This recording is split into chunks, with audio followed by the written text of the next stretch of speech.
G'day, how you all going?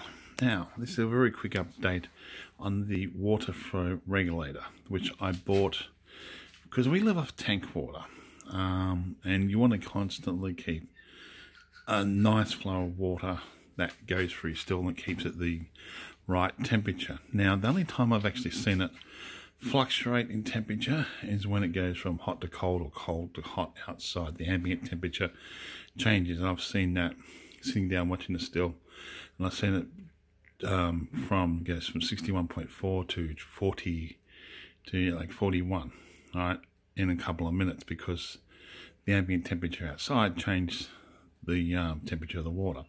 Now, the reason why I have this is because we live off tank water, and it's also so far away from the tank as well. We've got no taps in here or anything like that yet. Now, if you live off tank water, you don't have a pump, you could probably set up one of those draw pumps here.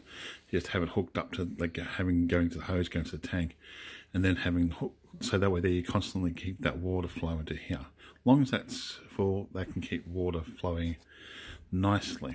Now, but because that's basically over a day, you can see the temperature drop over a day. I've had that happen to quite a lot. I've got to take that out there and put that lot into it eventually today. These still got to be clean, but that's about it. Now, the hose, one hose you can see coming in, one hose going out. The one hose going out ends here. This will just basically keep the garden whatever here, pretty much where the water is. So now if we follow this other hose, which is now basically it's buried at the back here, it winds its way around here, and it goes to this connection. Now this is just a normal garden hose, which everybody's got, and that there I got off. That connection there is I got that off HoseLink. Then that just goes and screws onto there, and then goes through there. Now, you will need good connections like that on your. You want to get all the connections onto the hose as possible, because the pressure from there to there can blow that hose off, and so forth with on the flow regulator as well. That's why I've got pretty much every bit. It's like a little lockdown thing onto it. Now, of course, this hose goes straight down to here, which is our tank water. Now,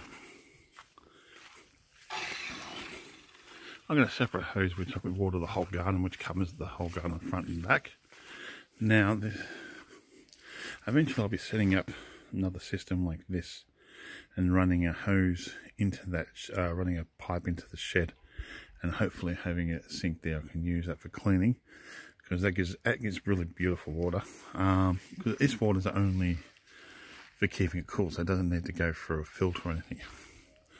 And that's that hose there. All you do is just turn your tap on, crank that down to about there, right?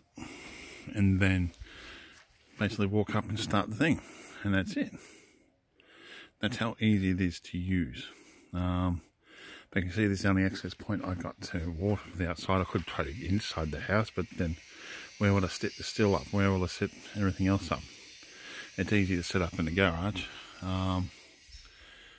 Yeah, and makes it easier to set up.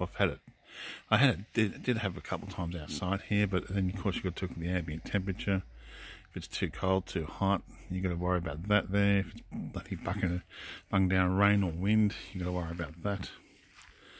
But other than that, it's pretty easy to use. It's an easy setup. I'm happy this tree's come back to flower, which is good.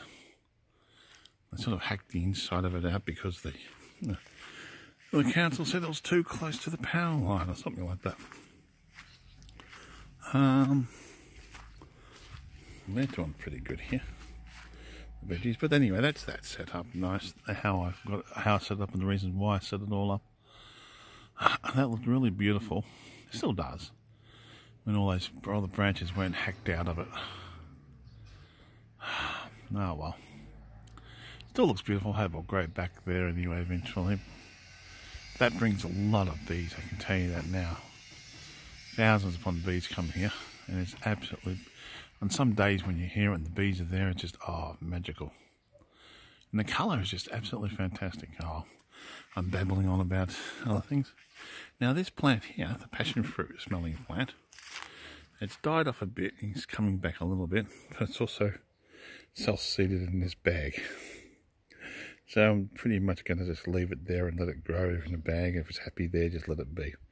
It's a very sticky plant, like you can feel it has sticky in you, but it has a beautiful passion fruit smell to it.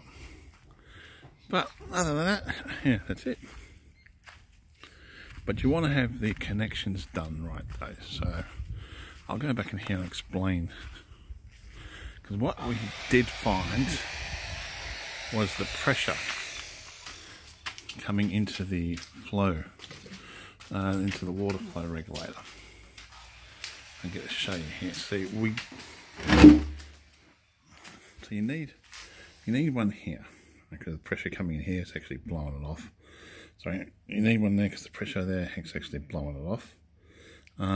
This one you don't need one on because it's basically flowing out, so that's fine. This one here you definitely need one on because it actually come off before. You definitely need one on there. So I had to get extra connections for that. Because remember, you got water coming in from a higher pressure. Actually, I know, is it a high pressure going to a lower pressure? I'm not quite sure. Yeah, but basically coming from a thick tube into a thinner tube, so it does cause a bit of pressure. But once water's in here, right? Let's say you're living off tank water, but you don't have a pump. You can use an electric drill or some sort of drill or whatever you like, over a hand pump if you want to. That it can control the water flow into here. As long as this is at a reasonable level, this will constantly keep flowing and it won't drain it too much. It's like a toilet.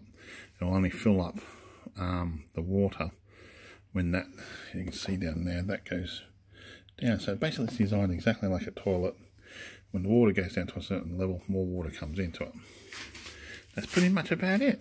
Now I'm going to go back to cleaning things. I'll drain this, clean this, put that into there, because what I normally do with this one is when these are full, when these are finished, right, they'll be sitting over here on the bench.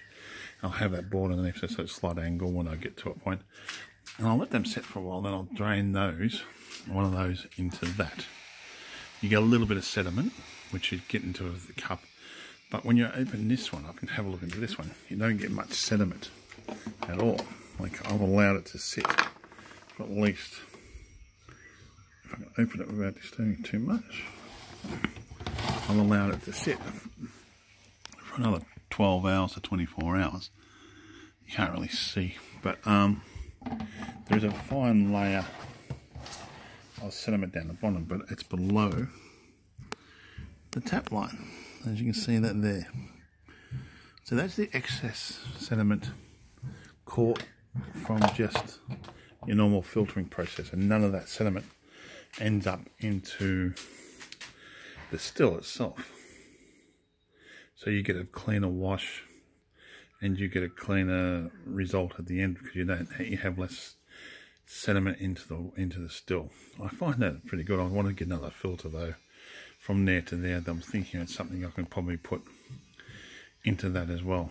But anyway, you will take it easy, everyone, and I hope this helps anybody out there who's thinking about buying a water flow regulator. Now, the reason why it's a water flow regulator is because there's no pressure. There is pressure, but it's like the pump will constantly go on and off if you have the water going through it.